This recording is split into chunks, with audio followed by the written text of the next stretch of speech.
Hello नमस्कार, स्वागत है आप सभी का आपके अपने channel yes ITI technical classes में।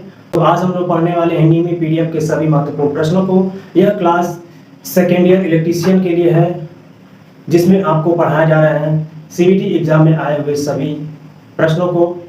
और इस साल भी वो प्रश्न आपके एग्जाम में आने वाले हैं, तो अच्छे से तैयारी करिए और जितने भी प्रश्न यहाँ पे पढ़ाए जा रहे हैं उसको सही तरीके से पढ़िए और अपने नोटबुक पे भी लिखते रहिए। अब तक हमारी 11 क्लासेस हो चुकी हैं, आज हमारी 12वीं क्लास है। साथ ही अब तक हमने 165 प्रश्नों को कवर कर लिया है। आज फिर से 15 क्वेश्चन पढ़ने वाले हैं, तो देर न करते हुए आज का क्लास प्रारंभ करते हैं और पढ़ते हैं आज का पहला प्रश्न और सीरीज का 166 नंबर प्रश्न। तो जल्दी से सभी लोग जुड़ जाइए, जुड़ते रहिए, सभी लोग जुड़िए। मुकेश जी, जैसा कि हम देख रहे हैं, मुकेश जी, राम बाबू, श्रीकेश चौहान जी, अभिषेक विश्वकर्मा जी, अभिषेक कुमार जी, अभिषेक चौरसिया जी और आकाशदीप पुष्कर, नीलेश जी, अभय राज, सभाजित गिरी, सभी स्टूडेंट जुड़ चुके हैं। तो आप लोग जितने भी जुड़ चुके हैं स्टूडेंट, वो सभी प्रश्नों के उत्तर कमेंट बॉक्स में कमेंट करके बताइएगा, टाइप करके बताइएगा। तो चलिए आज का क्लास प्रारंभ करते हैं। तो आज का पहला प्रश्न है 166 नंबर। यदि यूपीएस का आउटपुट वोल्टेज सामान्य से अधिक है तो दोष का कारण क्या है? इसके विकल्प हैं बैटरी लघुपतित होती है, दोषपूर्ण फीडबैक सर्किट, या इनपुट वोल्टेज बहुत अधिक है, या रिले पॉइंट एक साथ जुड़े हैं। तो इसका सही उत्तर क्या होगा? जल्दी से कमेंट बॉक्स में कमेंट करके बताइए। मुकेश जी जल्दी से बताइए।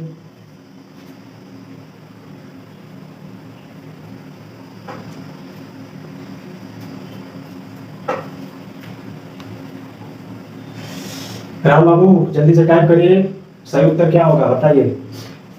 और साथ में यूपीएस का फुल फॉर्म क्या होता है इसको भी टाइप करके बताइए, क्योंकि एग्जाम में ये भी आता है कि यूपीएस का फुल फॉर्म क्या होता है, पूरा नाम क्या होता है।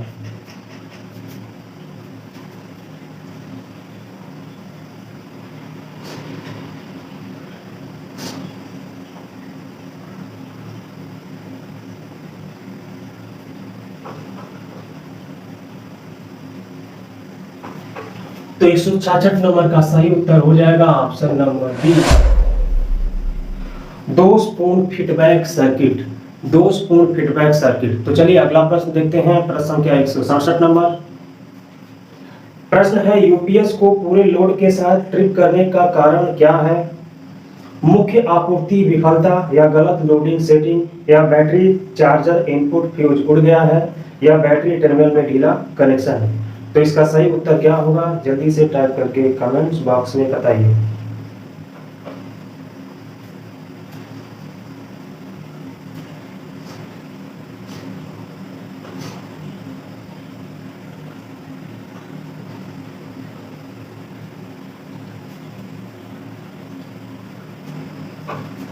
तो 167 नंबर प्रश्न का सही उत्तर हो जाएगा ऑप्शन नंबर बी सही होगा, गलत ओवरलोड सेटिंग। जैसे उसमें सेटिंग करना होता है कि जो हमारा लोड है वो कितना एम्पियर धारा लेगा, तो जितना एम्पियर आपका लोड धारा लेगा उतना ही आपको धारा क्या करना है, उसमें सेट करना रहता है। मान लीजिए मैंने सेट कर दिया कि 10 एम्पियर हमारा लोड है, ठीक, और लोड डाल दिया गया 15 एम्पियर, तो क्या करेगा? ट्रिप करेगा कि नहीं करेगा? ट्रिप करेगा। तो जितना एम्पियर का लोड है, अगर 15 एम्पियर का लोड है तो 15 से थोड़ा सा अधिक करके आप करंट को सेट कर सकते हैं, ठीक है। तो चलिए अगला प्रश्न देखते हैं, प्रश्न संख्या 168 नंबर। अब हमें पावर प्लांट के प्रश्न देखने को मिलेंगे, यानी विद्युत उत्पादन के प्रश्न देखने को मिलेंगे, जिसमें पहला प्रश्न है बिजली उत्पादन के लिए भारत में कौन सा ईंधन प्रचुर मात्रा में उपलब्ध है? विकल्प है कोयला, डीजल, गैस का तेल, या पेट्रोल। तो इसका सही उत्तर क्या होगा? जल्दी से आप लोग कमेंट्स बॉक्स में कमेंट करके बताइए। राम बाबू जल्दी से कमेंट करिए और इसका सही उत्तर क्या होगा बताइए। राहुल जी, राहुल यादव जी बताइए, प्रीतेश यादव, नीतीश यादव जी, जल्दी से आप लोग उत्तर बताइए कि इसका उत्तर क्या सही है। ये आपके टेस्ट में भी पूछा गया था।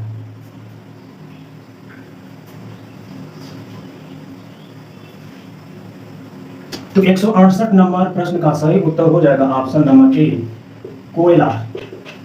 भारत में कोयला सबसे ज्यादा पाया जाता है और उसमें भी बिटुमिनस कोयला सबसे ज्यादा पाया जाता है। बिटुमिनस कोयला भारत में सबसे ज्यादा पाया जाता है। ठीक है, चलिए अगला प्रश्न देखिए, प्रश्न संख्या 169। पारंपरिक बिजली उत्पादन कौन सा है? विकल्प है पवन शक्ति उत्पादन या ज्वारीय शक्ति उत्पादन या सौर शक्ति उत्पादन या ऊष्मीय शक्ति उत्पादन। तो इसका सही उत्तर क्या होगा, जल्दी से आप लोग कमेंट करके बताइए।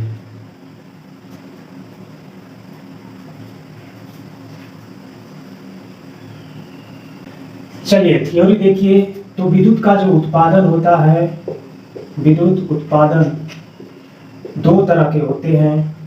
पहला होता है पारंपरिक विद्युत उत्पादन, दूसरा होता है अपारंपरिक विद्युत उत्पादन।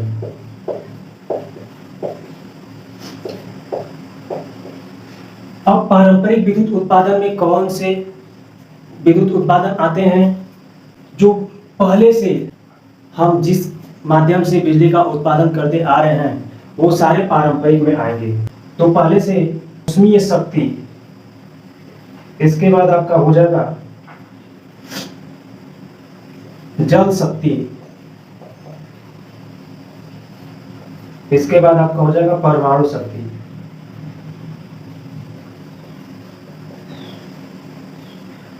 ठीक है, और डीजल शक्ति भी हो जाएगा।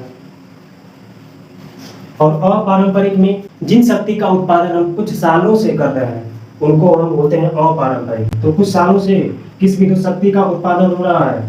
तो सौर शक्ति। इसके बाद आपका हो जाएगा पवन शक्ति,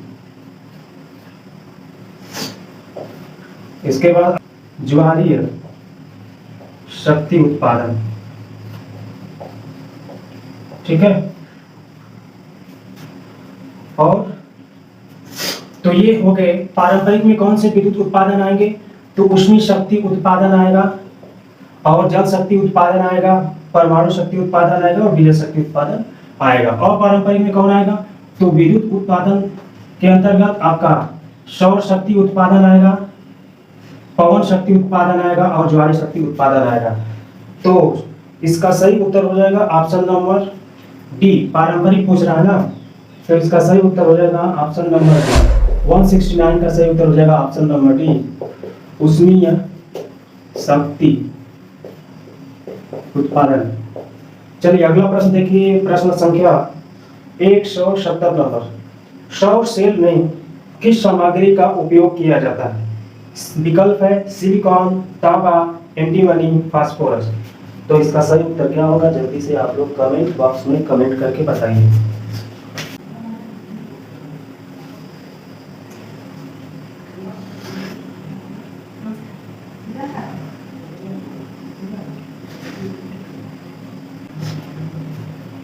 तो सौर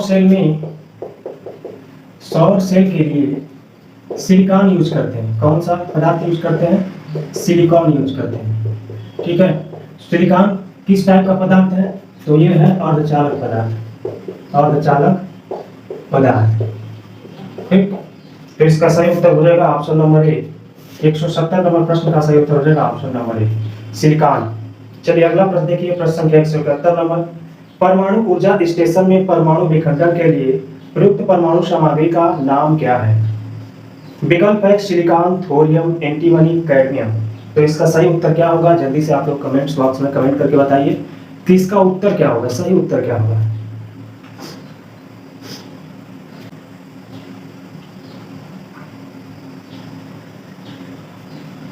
तो 171 नंबर का सही उत्तर हो जाएगा option number B, thorium. Thorium इसका सही होगा। थोरियम का यूज परमाणु ऊर्जा स्टेशन में परमाणु विखंडन के लिए किया जाता है। अगला प्रश्न है 172 नंबर। फोटो वोल्टिक सेल बनाने के लिए प्रयुक्त सामग्री का क्या नाम है? विकल्प है सिलिकॉन, आर्सेनिक, एंटीमनी या जर्मेनियम। तो इसका सही उत्तर क्या होगा, जल्दी से बताइए।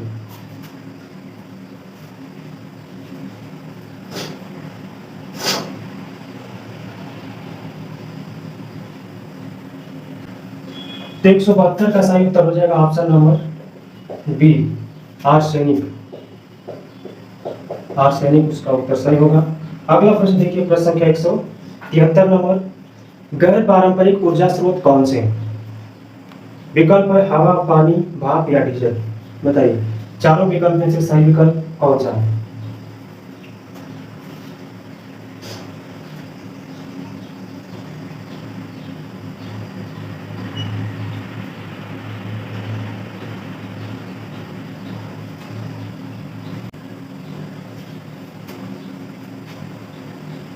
तो 173 नंबर का सही उत्तर हो जाएगा ऑप्शन नंबर ए, हवा।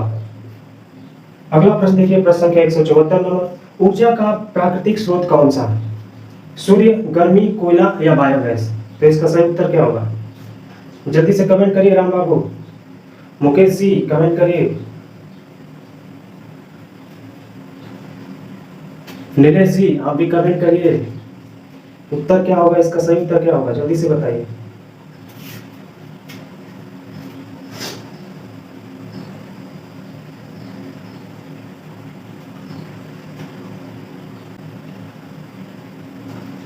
तो 174 नंबर का सही उत्तर हो जाएगा ऑप्शन नंबर ए, सूर्य।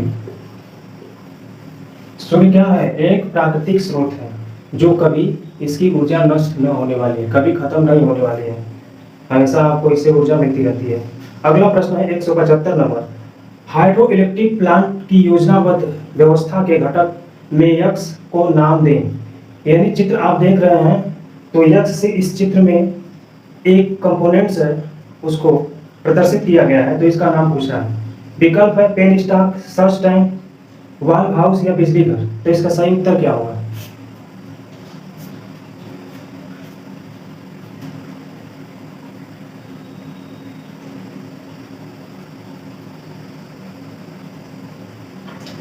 तो 175 का सही उत्तर हो जाएगा option number B, surge tank. Surge tank होता है।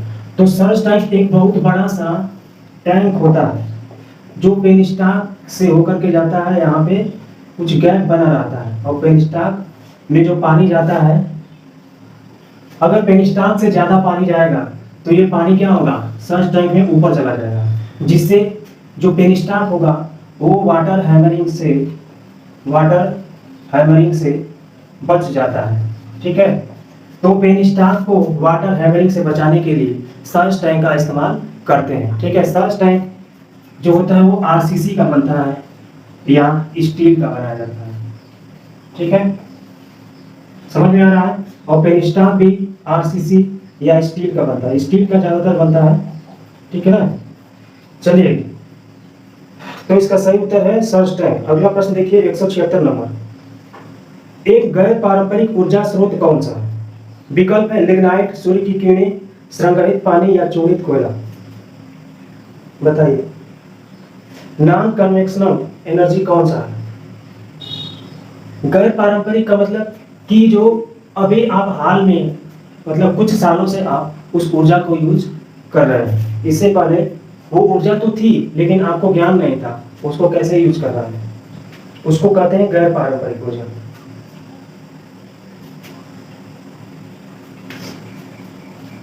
तो 176 नंबर का सही उत्तर हो जाएगा ऑप्शन नंबर बी, सूरज की किरणें। ठीक है, चलिए अगला प्रश्न देखिए, प्रश्न संख्या 177 नंबर, गैर पारंपरिक बिजली उत्पादन का मुख्य नुकसान क्या है? विकल्प है कम क्षमता, अस्थिर उत्पादन, केवल कम भार का उपयोग कर सकते हैं या भारी भार संचालित नहीं किया जा सकता है। तो इसका सटीक उत्तर क्या होगा, जल्दी से आप लोग कमेंट्स बॉक्स में कमेंट करके बताइए, और आपके टेस्ट में भी ये पूछा गया था।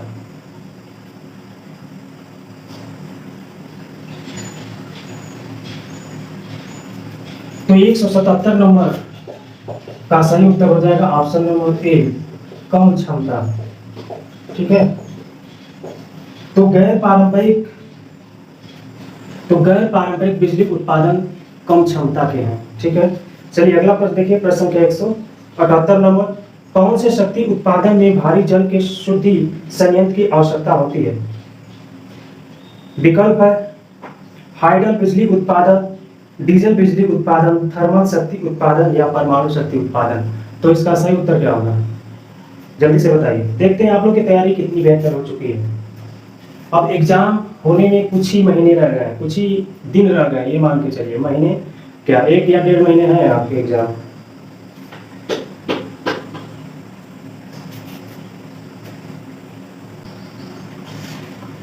तो 178 नंबर का सही उत्तर हो जाएगा ऑप्शन नंबर डी, परमाणु शक्ति संयंत्र उत्पादन में भारी जल की शुद्धि संयंत्र की आवश्यकता होती है, यानी उत्तर सही है परमाणु शक्ति उत्पादन। अगला प्रश्न है 179, पवन ऊर्जा उत्पादन में कौन सी डिवाइस हवा की गति को महसूस करती है? विकल्प है उत्तेजक इकाई, टरबाइन कंट्रोलर या चोपर कंट्रोलर या लाइन नियंत्रक इकाई। तो इसका सही उत्तर क्या होगा, जल्दी से बताइए।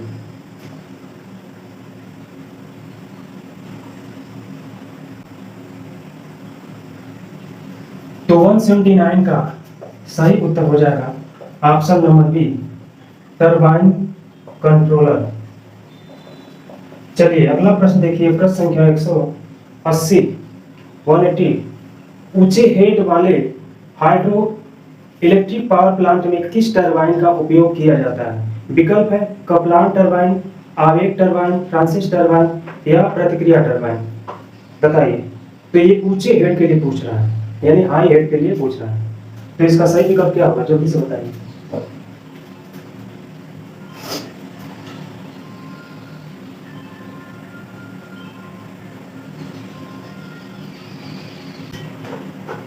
तो सबसे पहले इसका थ्योरी देख लेते हैं, तो टरबाइन के बारे में जान लेते हैं। तो टरबाइन एक ऐसा यंत्र है, पहले जान लेते हैं इसकी परिभाषा के बारे में। यह एक ऐसा यंत्र है जो गतिज ऊर्जा को यांत्रिक ऊर्जा में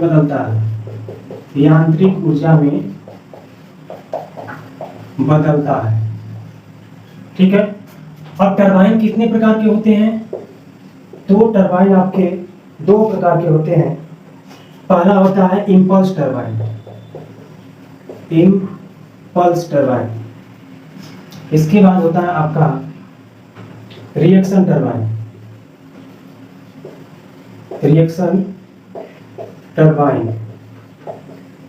इंपल्स टरबाइन हो गया और रिएक्शन टरबाइन हो गया।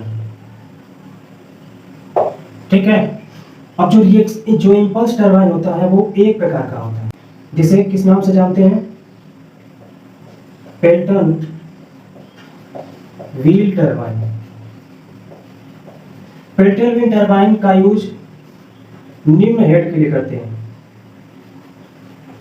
निम्न हेड के लिए पेल्टन व्हील टरबाइन करते हैं, और निम्न हेड की जो ऊंचाई होती है वो 0 से कितनी होती है, 30 मीटर तक होती है। इसके बाद जो रिएक्शन टरबाइन होती है वो 2 तरह की होती है। ठीक है। पहला जो होता है वो होता है फ्रांसिस टरबाइन,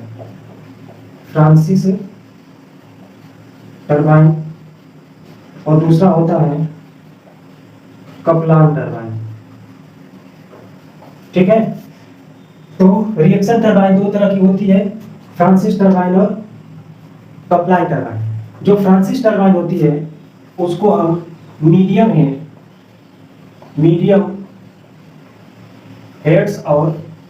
और लो हेड के लिए यूज करते हैं। मीडियम के लिए जो हेड की ऊंचाई होती है वो 30 मीटर से 200 मीटर तक होती है, यानी हेड की ऊंचाई जो होती है वो 30 मीटर से 200 मीटर तक होती है, और लो हेड के लिए जो ऊंचाई होती है वो 0 से 30 मीटर तक होती है। ठीक, समझ में आ रहा है? और जो कपलान टरबाइन होती है वो लो हेड के लिए यूज की जाती है। लो हेड मतलब 0 से 30 मीटर के लिए यूज की जाती है। तो टरबाइन 2 तरह की होती है, इंपल्स टरबाइन और एक रिएक्शन टरबाइन। इम्पल्स टरबाइन एक तरह की होती है, पेल्टन व्हील टरबाइन, और रिएक्शन टरबाइन दो तरह की होती है, फ्रांसिस टरबाइन और कपलाइन टरबाइन होती है। ठीक है, तो आशा करता हूँ कि आप लोगों को आज की क्लास अच्छी लगी होगी और जो भी मैंने टॉपिक पढ़ाया है अच्छे तरीके से समझ में आ गया होगा। आज की क्लास में बस इतना ही। आपसे मिलते हैं अगली वीडियो में। चैनल पे नए हैं तो चैनल को सब्सक्राइब कर दीजिए, बेल आइकन प्रेस करके ऑल पे क्लिक कर दीजिए। इसी तरह की वीडियो इस चैनल के माध्यम से प्रोवाइड कराई जाती है। और अपने मित्रों में शेयर कर दीजिए और वीडियो को ज़्यादा से ज़्यादा लाइक करिए। जय हिंद, धन्यवाद।